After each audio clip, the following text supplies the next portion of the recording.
So here I am in the outside the Tower of London on Monday, 24th of July 2023. I think that's the date. And this is my ancestor here, Emperor Trajan, and just got some global water on the lens there. So I just wanted to get something off my chest while I'm in London, and I want to talk about the catch and release people who were um, required to attack me in order to not be charged for their crimes. So I want to talk about Richard Marshall, who said I would come to nothing, right? And I knew him. We were at the same school. He's a year ahead of me, and I haven't seen him for 40 years. And he piped up and was saying all this negative stuff about me. What actually happened was I saved his life. And when I saved his life, I knew that he would betray me. So I was at architecture school, and I'd done 2 years in one term, and then I'd gone straight from school. So um, I just, I dropped out for 2/3 of a year. And so I was at his place one Saturday night, and we decided to swim down the Wairau River, which is a rapid. It's grade 4 plus out of 6. And the rapid department had a 12-foot waterfall. So we decided to get our wetsuits together. He had short johns, which is long arms and legs down to the knees, and I had long johns, which is cut off at the shoulder and long legs. And we got 2 car inner tubes and no helmets. I had a pair of sneakers on, no gloves, and it was in the middle of winter. It was the 2nd of August, which is in the northern hemisphere, is like the 2nd of February. And it was really cold, and it was drizzling, and it took us 5 hours to get down the river. Now, I'd done the rapids before in a raft about 18 months before, a paid journey. So I knew there was a 12-foot waterfall coming up, but I didn't actually know where it was. So we jumped off the 48-foot bridge, or didn't, I can't quite remember. I know my biggest jump's about 40 foot. I was 22 at the time. This is the 2nd of August, 1982, so I was 20. And we got on the top of the river at McLaren's Falls, and God, it's just like, where's the lens? It's all moistury. And we went down the river, and I was running along the side of the bank, which is rocky bank, 100 yards ahead. And after about 300 yards, I was running 100 yards ahead, looking for the 12-foot waterfall. Because one guy got sucked into the waterfall and drowned. So running ahead and running back, and then we're doing the river, and we're hanging onto a car inner tube. And then Rick Marshall, he just carried on ahead. And I said, how can you go down there when you don't know what's there? And he says, I know. And he goes over the 12-foot waterfall. And he loses his car inner tube. He gets separated from that. And that gets sucked back under the waterfall. And he ends up on the wrong side of the bank. So rather than, I avoided the 12-foot waterfall. And I was crawling around this 45-degree bank on slippery black rock in my tennis shoes, freezing because it's the middle of winter. This is before Wim Hof, right? And so I get around there, and there's a rope twirled up about this far across, and the rope's about that thick, right? And especially twirled there is a rescue rope. So I get the rope and I throw it to him, and on the 3rd time he jumps for it and grabs it and pulls himself across to the correct side of the river. And then we did the rest of the river with both of us hanging onto the same inner tube, and then we got a bit relaxed with it. This is a 4+ rapid, So I ended up going down the river without the car inner tube, with my hands behind my back, my feet forward, just going blah, blah, blah, blah, blah, blah, blah. And there's a guy with a kayak about 4 meters above the river, wondering whether he's going to get in. And here's me just bouncing down the river. So it took us about 5 hours. It was so cold. So I saved his life, right? When I threw the rope to him and he grabbed it, I saved his life. And I had this ping that he would betray me. So when I was famous for 15 minutes in 2020, Rick Marshall said that they decided that Greg Hallett would come to nothing. However, he was possibly managing forests, smoking a big joint on the way to work every day, and that got him into the catch and release scheme. So I just wanted to get that off the chest. And then his friends, Stephen Bradley, his parents, Mr. and Mrs. Bradley, staunch Catholics, they took over the school, Otamoto College, and ran it. And when Catholics run a school, it's Jesuit, and they were attacking anyone who was Protestant or anyone who was prophesied. So I got attacked at school by Mr. Ducker, who was occasionally the deputy principal, and he won the Mount Maunganui Golf Classic. So he was close to being pedophile as his handicap, which is either -1 or +1. So we had Jesuits running the school and a possible pedophile, occasionally the deputy principal, and just harassing anyone who was prophesied and anyone who was going to be a prominent Protestant, not Catholic. And that was done by the catch and release people. And the Jesuits invented catch and release, and they brought it to the fore in 1980. Like in 1960, only creeps and sociopaths and psychopaths and pedophiles and homosexuals were allowed to become priests from 1960-61 when I was born. And then in 1980, Catholics were allowed to become Freemasons. Kind of made them Jesuit on the Jesuit agenda, which is to take the crown off England and give it to the papacy. And those Catholics who became Freemasons were required to do something to put them on the catch and release scheme. So they would do stuff like incestuous pedophilia and then tell someone. Really, it was that bad.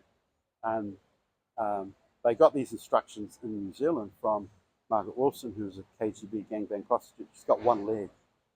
Some people like amputees, and it's just weird stuff.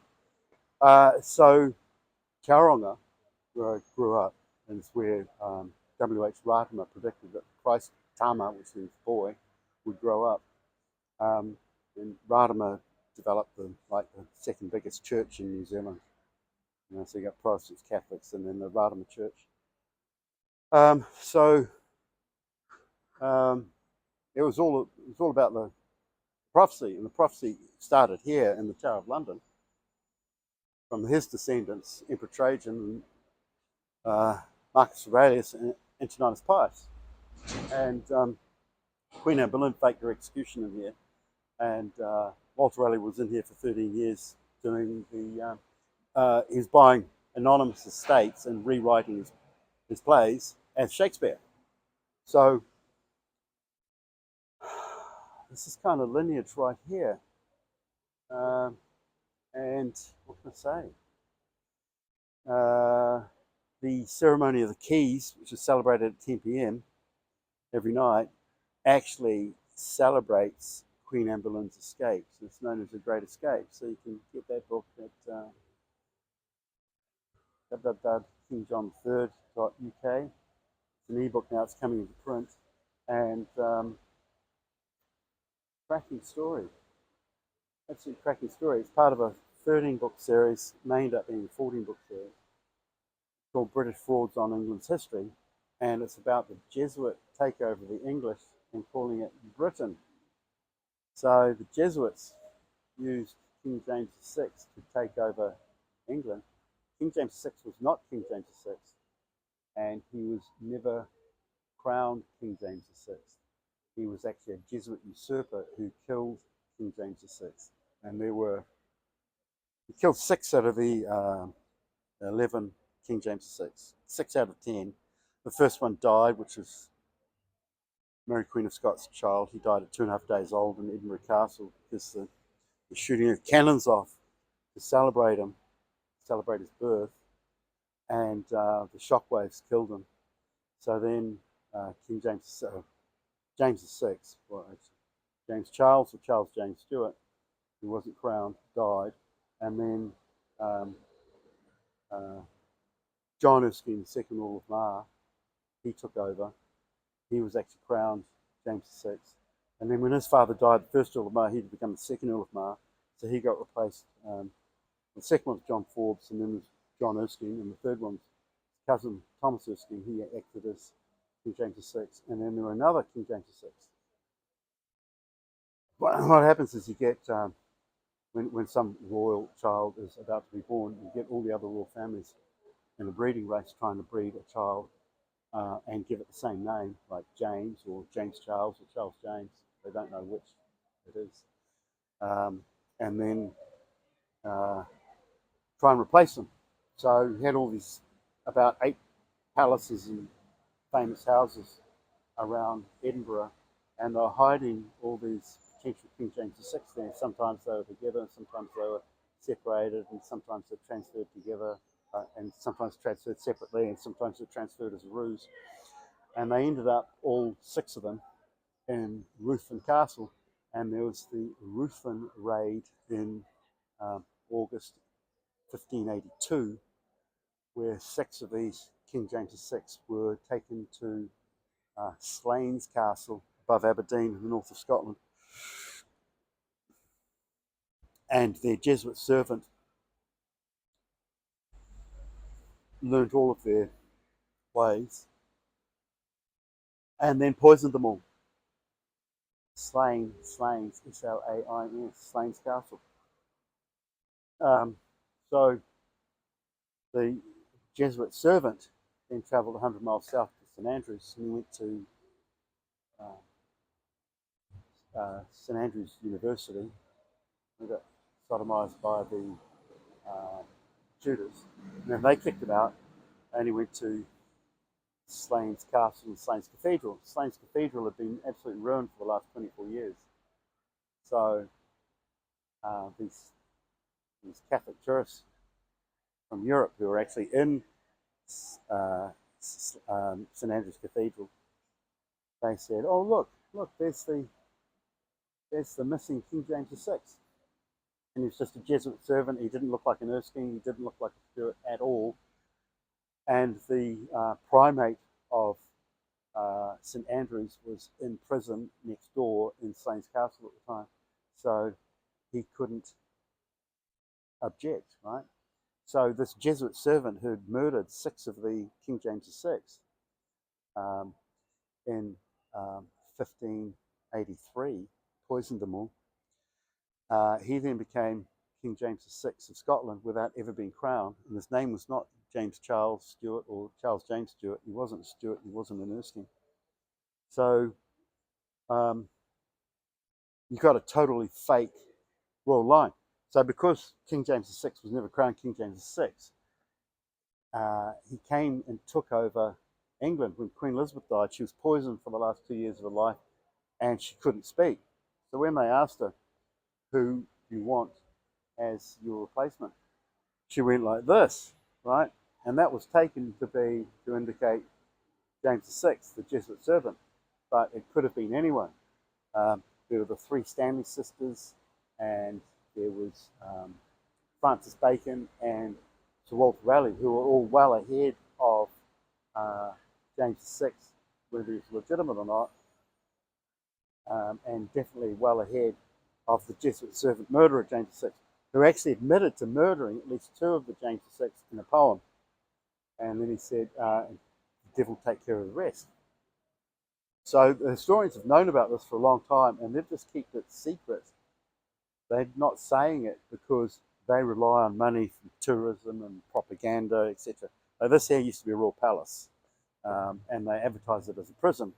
But when Walter Raleigh was there, he had a friend who was an earl who built a bowling alley in there, and they played tennis in there, and Raleigh had bloody tower, so he had 2 floors, plus a roof garden, plus all the boardwalk going across. So it was actually quite a nice life, and he was allowed in and out of the Tower of London, and he was allowed boat rides up to Crosby Hall, where Shakespeare was discussed, developed, and written, and where the Marquess of Pembroke wrote the sonnets.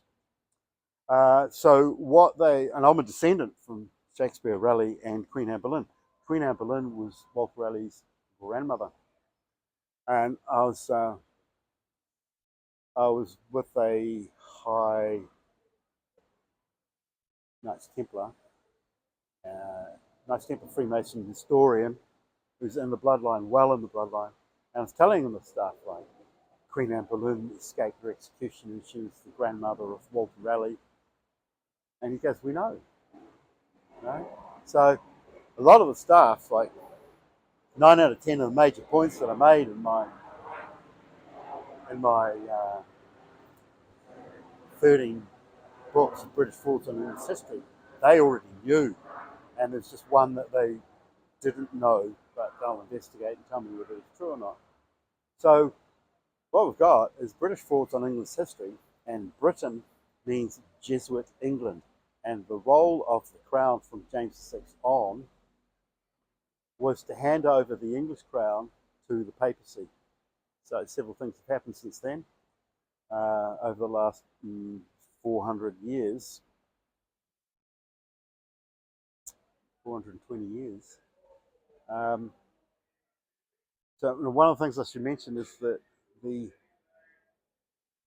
Ruthven raid was in August 1582, and then James VI surfaced in either June or July 1583. They're not sure, but it's 440 years ago, and that's why Elizabeth Truss, Prime Minister of the UK, announced her abdication after 44 days. It was a signal that I'd got it right, because I'd been sending all of this information, which is about 2,000 pages, plus the books, which is 4,600 pages. I've been sending all of this to the British Prime Minister and the Queen and Prince Philip and Prince Charles and the royal family, so they knew all of this. So what happened then? So when the Jesuit servant, the fake Charles James, or James Charles Stewart, who was actually a Jesuit servant who had no known parentage, didn't look like an Erskine, didn't look like a Stewart, when he took over England, he actually got Jesuits like the Earl of Salisbury to announce that he was the king in London, but he wasn't the king at all, and he wasn't even king material. And they were announcing him as the King of England, but he was never the King of Scotland, so they couldn't make him the King of England. So what they did is they changed the name of England to Bretagne, Brittaine. So it's an extra T with an E on the end. And Francis Bacon pointed out, because he was the Lord Chancellor sort of lawyer to the fake James VI, James I of England, which is actually Bretagne. Bacon pointed out that Bretagne was actually a false name, a non-legal term. So Bretagne was never a legal term, and Britain was not a legal term, and it was Great Britain, spelt like we spell it now. Great Britain became a legal term in 1707. So we had no legal monarchs. The whole Stuart lineage was not legal from 1603 with James I, Charles I, Charles II, James II, who was actually chased out of England because he's a Catholic. And James II actually did the fire of 1066. He actually ran it. He organised it. He got Jesuit monks in France, Catholic Jesuits, to come over and set fires in London simultaneously on both sides of the river, and that caused the fire of 1066. So what we've got in this so-called British monarchy is Jesuit treason for the last 440 years, and Charles is exactly the same, Jesuit treason. He's heavily compromised by you-know-what and a whole lot of other things. So anyway, 20-minute interview outside the Tower of London. It's been raining. I'm going to go and see if the sound records, and you can get the books at www.kingjohn3rd.uk, and This is going to be on kingof.uk on YouTube. So all the best.